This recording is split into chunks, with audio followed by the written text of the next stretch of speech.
et Charles Magnier, donc de l'association prioritaire. Bonjour. Bonjour Christophe, votre pleine force ce matin. Ça va plutôt pas mal, oui, effectivement. Nous allons donc évoquer avec vous la collaboration collaborative.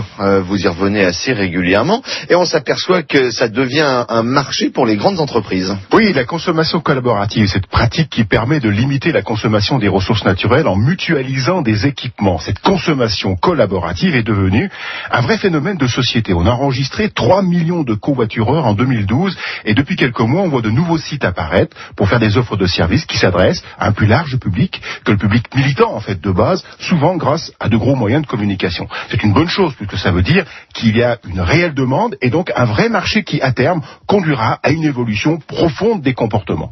On voit même des grands groupes comme Total investir chez Blablacar, la nouvelle référence du covoiturage en France et en Europe, ou même la SNCF qui a acheté la société 123 voiture.com, là aussi un site de covoiturage. Pour autant, même si ces grands groupes sont révélateurs d'une vraie tendance de fond, il n'en faut pas moins oublier que ce mouvement de consommation collaborative vient avant tout d'initiatives citoyennes locales. Ce sont souvent de petites PME qui nouent des alliances à travers des réseaux pour élargir leur audience, comme le fait par exemple Cité Libre, site d'autopartage qui est très présent en Savoie, en Haute-Savoie, en Isère et dans la Loire, mais qui aussi a passé des accords avec d'autres sites d'autopartage dans d'autres régions de France afin d'agrandir sa couverture géographique. Alors on est un peu comme dans la situation du commerce de proximité face à la grande distribution. Oui, il y a un peu de ça. Le marché semble intéressant, ça attire les gros, entre guillemets, mais ce n'est pas pour cela qu'il faut oublier les dizaines de PME qui se lancent avec leurs rêves et leur éthique en bandoulière pour tenter d'améliorer le monde, soutenus par des porteurs de capitaux locaux. Donc, c'est comme pour le reste, le consommateur doit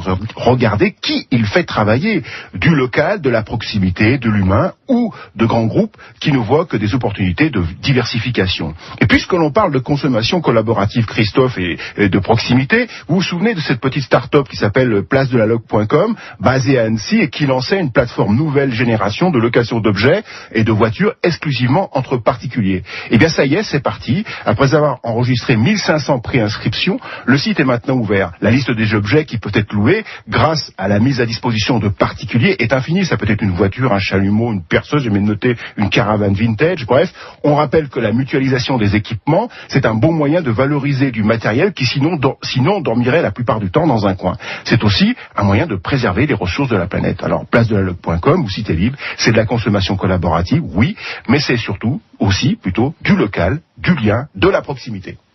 Vous savez, Charles, que nous louons vos services chaque semaine. Pas très cher, faut bien le dire. Certes, mais là, du coup, on vous remet sur le marché jusqu'à mardi prochain. Ceux qui peuvent avoir besoin de vous. Ben voilà.